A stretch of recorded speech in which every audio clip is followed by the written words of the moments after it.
New Wave Community Media.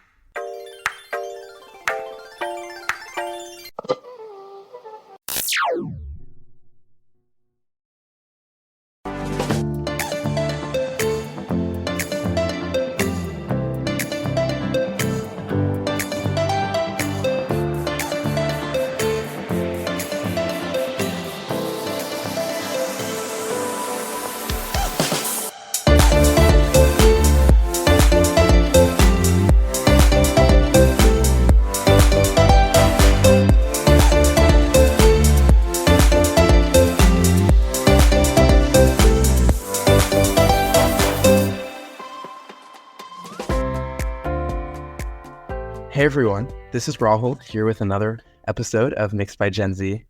Today's episode is really special. I'm interviewing John Blake. So if you could share a bit about you, what you do, and in relation to mixed race, multicultural identity, etc. Thank you for having me on your show. My name is John Blake, and I work at CNN, and I write about race, politics, and religion.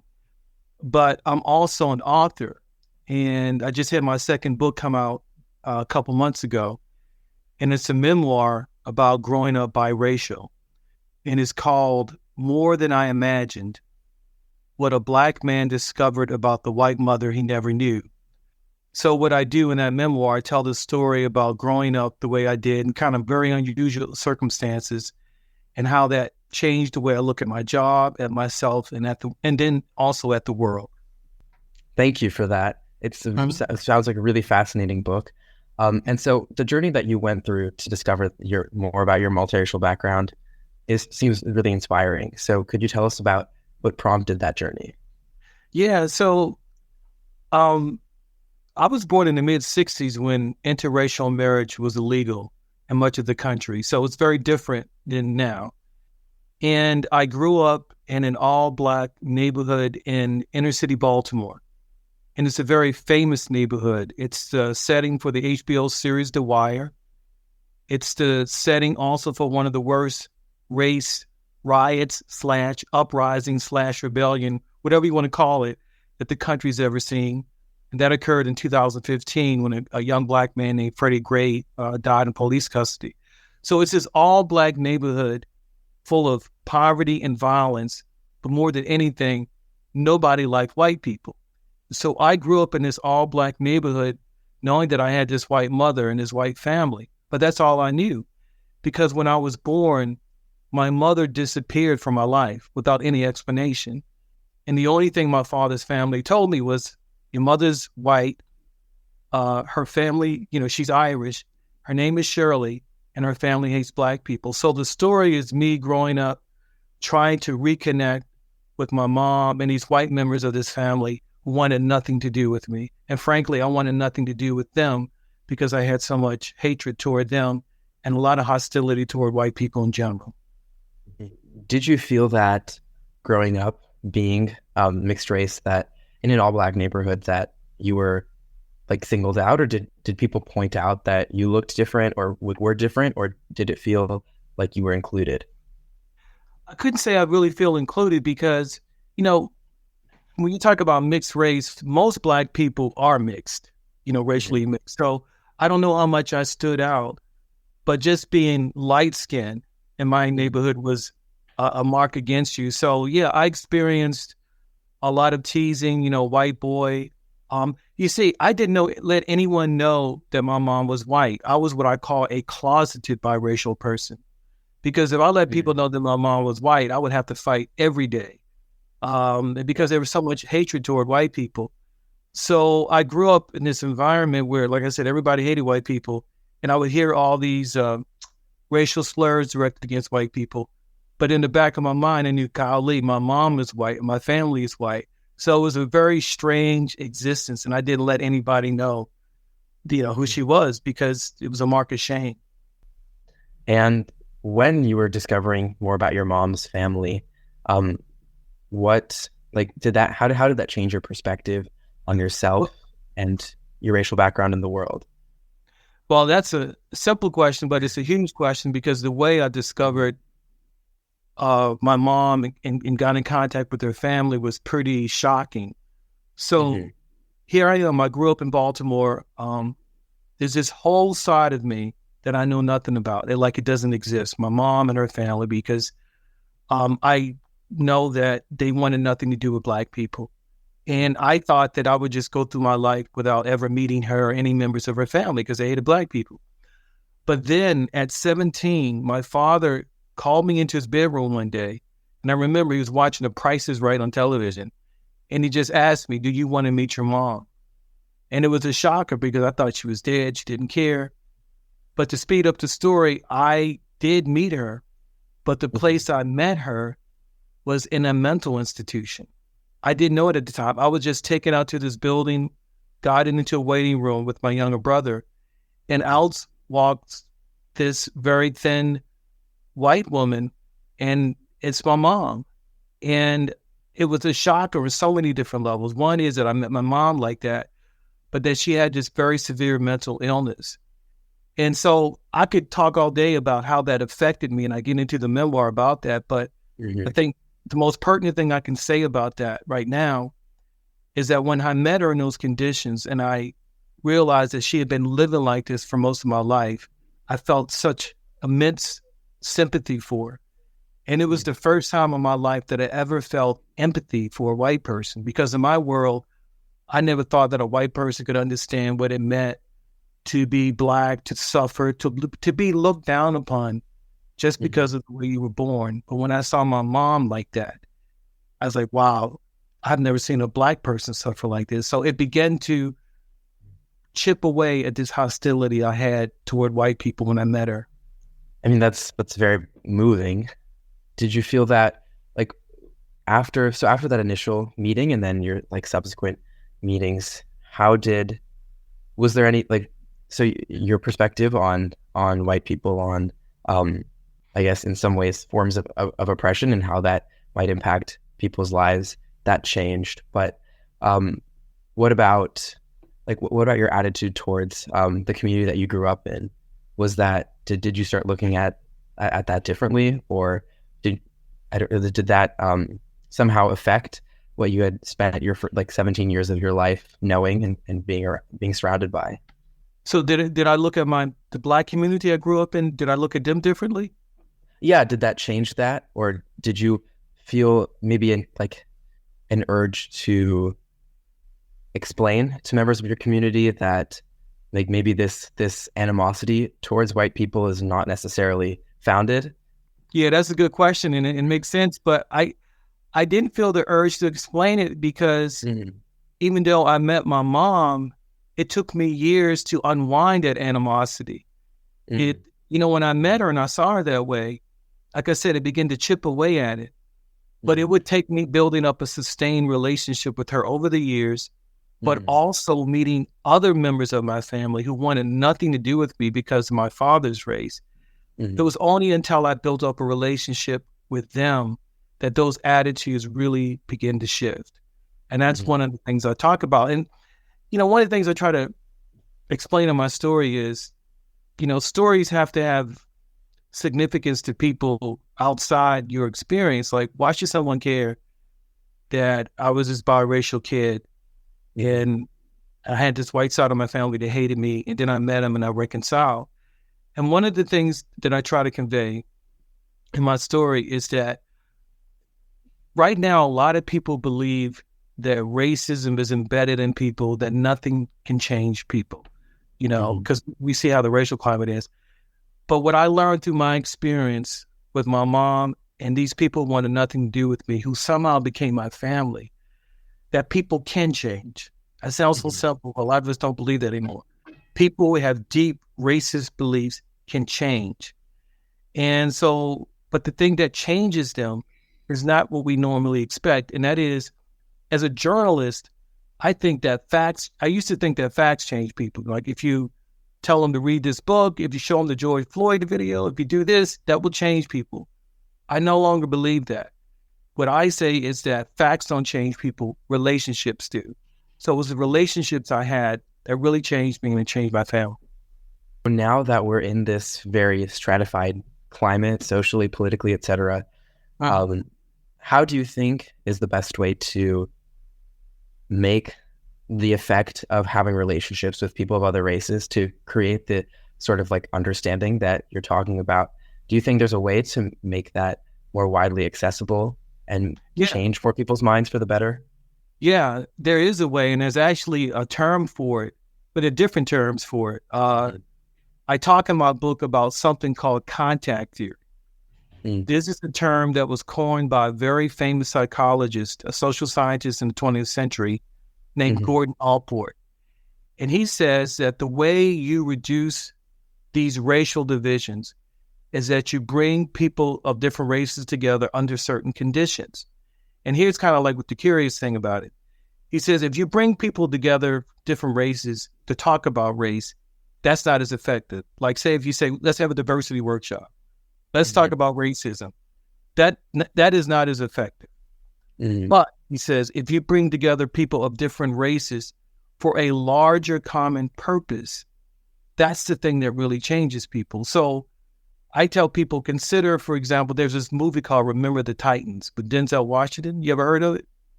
I think I've heard of it, but I haven't seen it. Okay. It's a true story.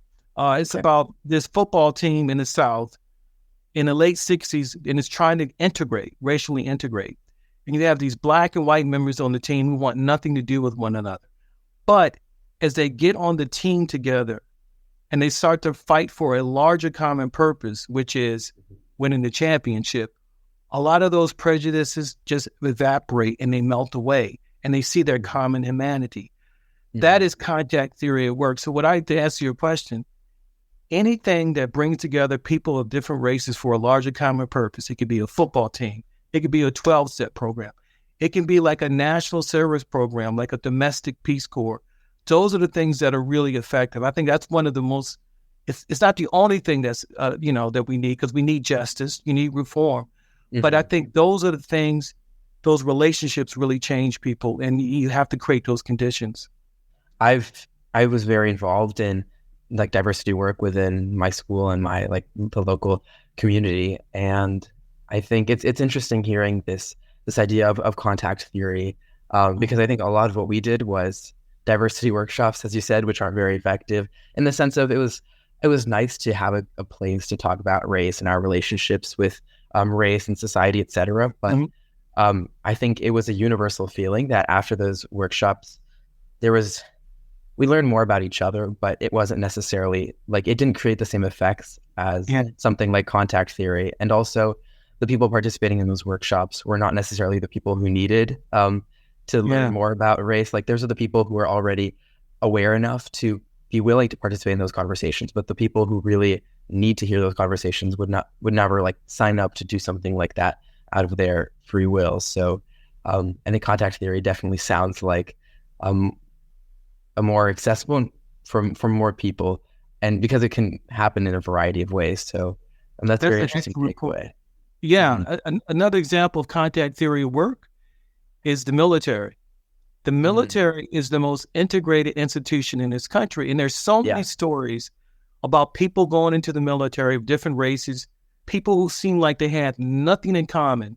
But once they're in combat, once they're fighting alongside each other to protect one another, the bond that is created. So that's why one of the things that I try to talk about in my book is I'm gonna use a word that's so unfashionable and so uncool. You're probably gonna hang up on me, but there's a word called integration. People used to talk about that in the 50s to 60s. They used to talk about the necessity for racial integration. I mean, that was the heart of King's I Have a Dream speech, black and white people sitting at the table, brother, and brown people. Because the belief was it's not enough just to pass laws and policy. That is needed. But you have to also have people live alongside one another, go to school alongside one another, worship alongside one another. Those are the things that really change people. And I think biracial people instinctively know that because we've seen it in our whole lives. I completely agree. And back to your book. So when you're discovering this side of yourself, your family, did you know that you wanted to write about those experiences in the format of a book, or what sparked that? Now, the last thing I wanted to do was tell the world about the experience I had with reuniting with my mother's family, because it was an ordeal. It was very long, because these were people that they had denied that I existed. And then when I met them, they denied that racism had anything to do with their absence from our lives. So I had a lot of anger, a lot of confusion about that. And also the fact of mental illness. That's a huge stigma to talk about, to say that you have a mother or a parent with a severe mental illness. So for a long time, I didn't want to talk about this. It was just something I wrestled with in my personal life. But I think what really changed me is when, in 2015, when I was assigned to cover the Freddie Gray protest in my hometown of Baltimore. And it was a huge, we're not supposed to use the word riot, but it was a riot, uprising, rebellion, whatever you want to call it.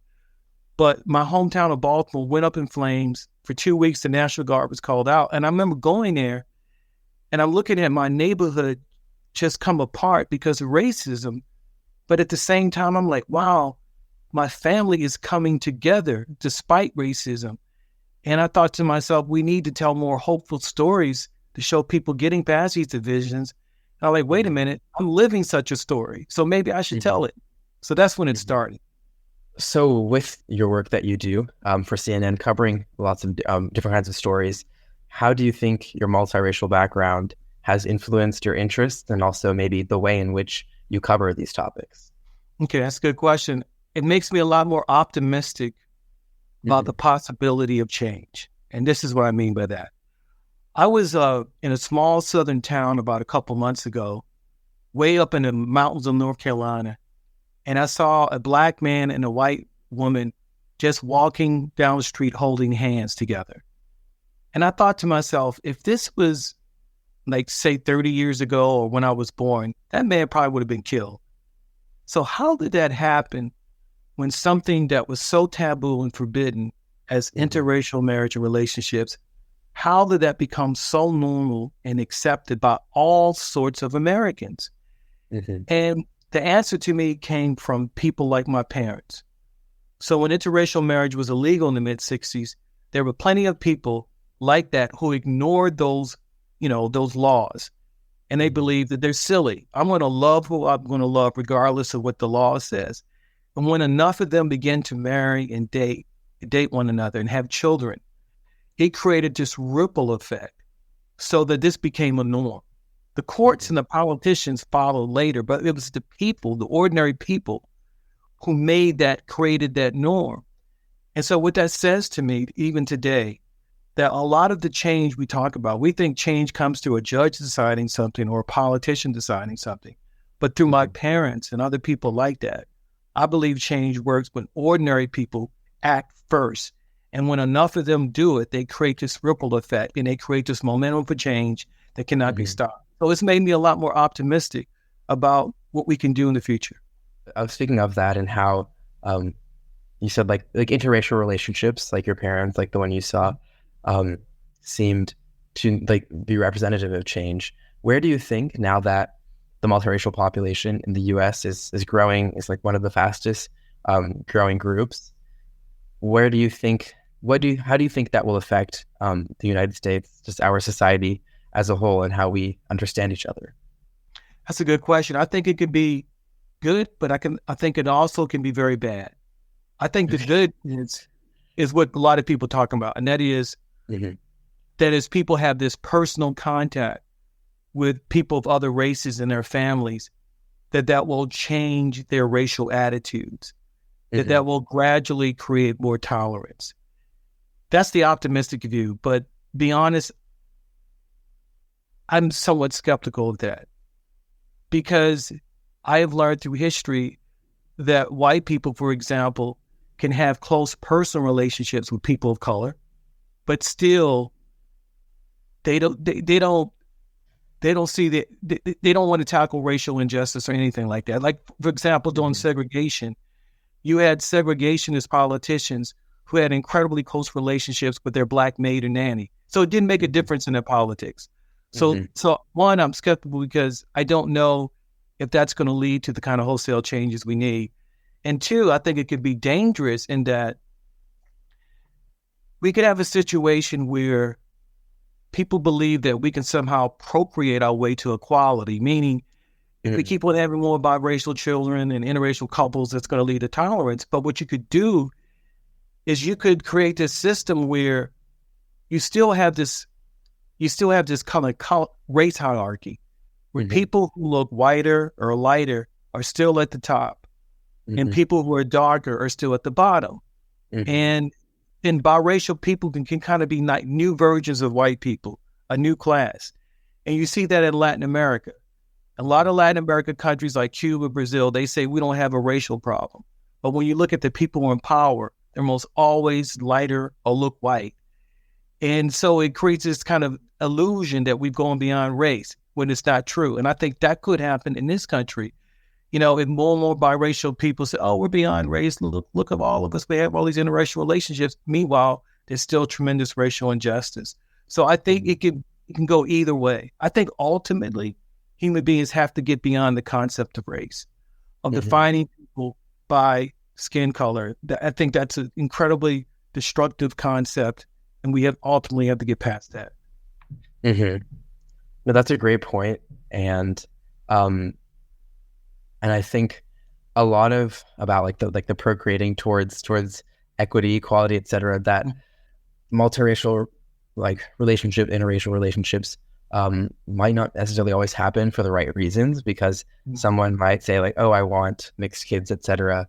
And so then they're in an interracial relationship, but it's not really for the purpose of, or they might not really be understanding their partner's race or ethnicity, and they might not be able to then support their children in that, because it was more done for personal reasons about like, oh, I want mixed kids, and not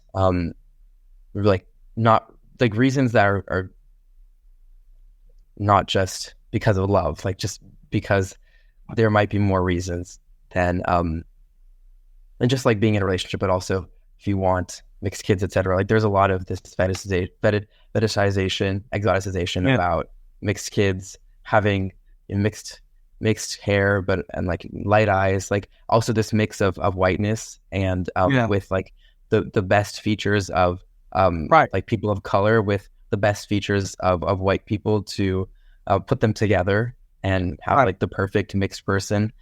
And that's ultimately a lot of the people that we end up seeing, especially I think in my lifetime, there's been a lot of mixed child actors, teenage actors that might play monoracial roles in most cases, and then become that like set beauty standard for a race that they're not even, that like they're not just that race, they are multiracial, biracial, etc.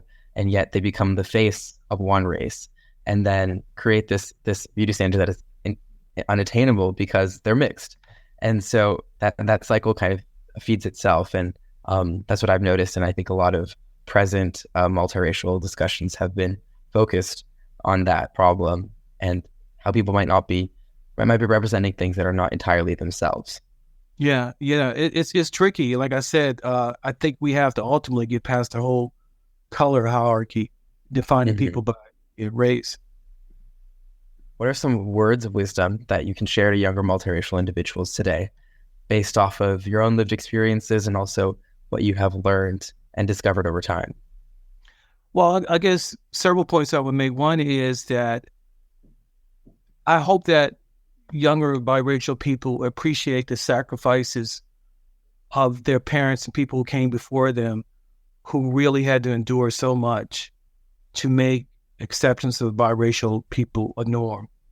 But I think also, like I said earlier, I hope they draw a tremendous optimism from that if you think ordinary people don't have the power to really create profound change in this country, you are a walking reminder that is not true.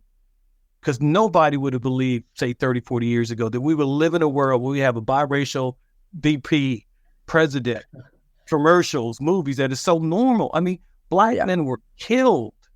Men of color were killed just to walk in public with a white woman, and now it's norm. So I would say take tremendous hope and optimism in that when you start dealing with other issues like climate change, whatever, issues that seem insurmountable. They're not. We are proof of that. So those are the things that I would say. Are there any actionable steps that you feel multiracial young people should do to maybe learn about their own identity or to use their understanding of their identity to foster a greater sense of community or more relationships? Like, I guess this might be another part of the question. Do you feel that multiracial people might be this kind of middle ground to bring together people of other races and like lead the way towards this like contact theory, et cetera, to this better future? It could be, but it's a tricky thing because it depends on the character of the multiracial people.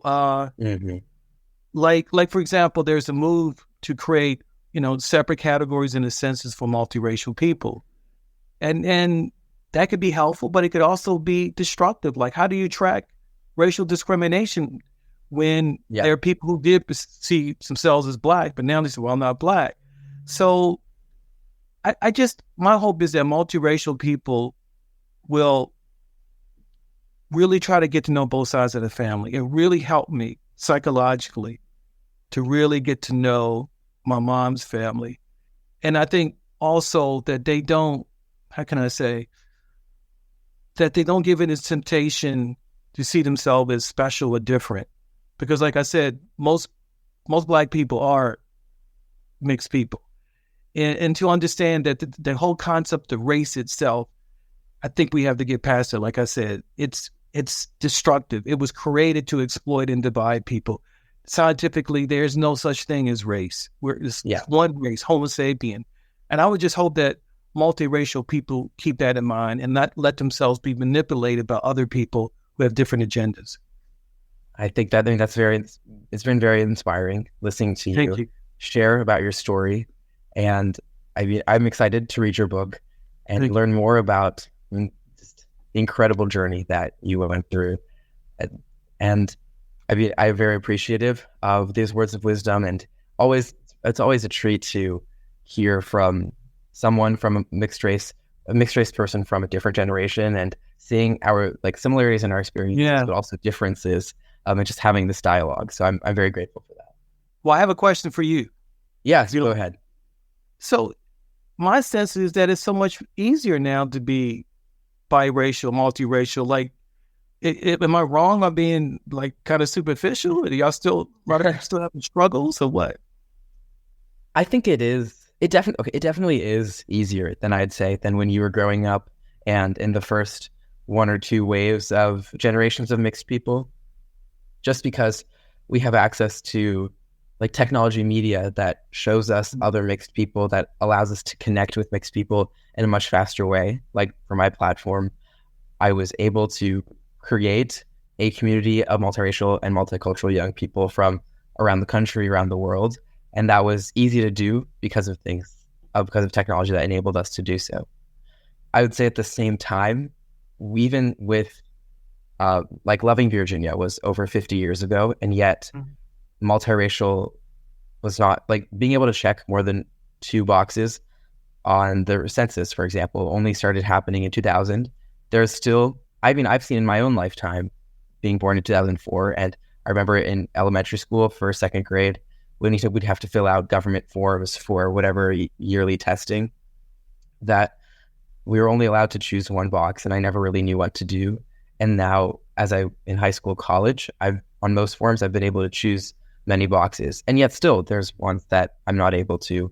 Still in the media, there's not necessarily a discussion of multiracial people, or when there is, it's not necessarily in the way that is productive. For example, people looking at Kamala Harris, some people say that she is a great example of a multiracial person, child of 2 immigrants who both came to this country, and is now one of the highest positions in the land, right? And yet there's, from the South Asian community perspective, people don't really, the South Asian community doesn't really claim her. I'm not really sure about the Black community, but it seems that people view her as using her communities to make her this kind of figure, but that she doesn't really care about them, and so that also is harmful because nobody's really asking her what she thinks. It's a lot of people projecting their opinions on her, projecting what they think, like how they think she should engage with the South Asian community, and she's herself is limited by her position, being in the public eye, etc. There's so many factors going on, and yet ultimately I find a lot of mixed people critiqued for things that they cannot control. And also each community thinks that multiracial people should engage with their community in a specific way, and that if you don't do X, Y, and Z, then you can't claim to be part of this community. And so I've at least seen that just growing up, talking to other mixed people, mixed young people, mixed adults, that there's a lot more opportunities for community, for these platforms that are online, in person, that bring people together, more books about it, etc. And yet still multiracial identity is not talked about enough, I think, by multiracial people, or multiracial people are not claimed by the groups that they might identify with in the same way that they might wish to be. Or there's multiracial people who don't talk about their race at all. And then I see them and I'm thinking, like, you have the perfect opportunity, the perfect platform, the audience to actually make a difference and talk about your lived experiences as a mixed race person. And then they may not. So I think in many ways, the technology and the media that brings us together also increases the opportunities for separation, because now everybody is able to project their opinion on somebody who might be distant from them, a celebrity, someone who they might not know. And so there is more facilitation for discussion, but also more facilitation for hateful comments or comments that are imbued with misunderstanding. So it's a yes and no answer. I definitely do think it is overall easier. There is just being accepted by society. Like people are not saying anymore that being mixed race is wrong, or that being in an interracial relationship is morally wrong. That we have moved past. But now we're in, I think, the second phase of trying to actually understand mixed race people, what it means to be mixed. And I still think that we are lacking enough community leaders, enough representations of mixed race that are actually productive and that lead to more meaningful conversations, and a more meaningful understanding of mixed race identity within people who are not mixed race themselves. Okay. Well, maybe this your podcast will help in that. You yourself, that'll be part of what you do as you grow older. Mm-hmm. I'm trying. Yeah, it's certainly been a journey, and having this platform has helped me not only understand mixed race issues better, but also understand my own identity better. And I'm really grateful for that, and I hope that listeners also feel the same. Okay, cool. Well, it was really great talking to you. I'm really excited to read your memoir, and I guess, where are you in this process of promoting your book? Is it are you going on tours, etc., or how best? And I guess, how do you find people? Do you have a targeted audience that you want to read your book, or do you think anybody could read it? I think anybody who is exhausted by the persistent racial and political differences in this country and want to read a real story about race that's hopeful, but not sentimental and sappy, but that's real, gritty, and hopeful, I think would like this story. I think that's a lot of people. So okay, hopefully. Yeah. And I'm very accessible online. My website, I'm on Twitter, I'm on Facebook. I'm easy to reach. People can find you anywhere. Correct. Well, thank you so much, John Blake, everyone. Thank you for being on this episode. Thank you. Well, that's a wrap.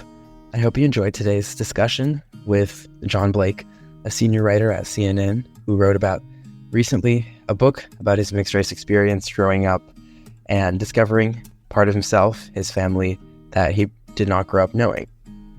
Remember to comment on Mixed by Gen Z's social media and talk about your own story or how hearing about his story impacted you. Please remember to follow Mixed by Gen Z on all platforms: Instagram, Facebook, Twitter, and LinkedIn, as well as podcast platforms like Spotify and Apple Podcasts. Stay young, stay curious, and stay trending, of course. See you next time.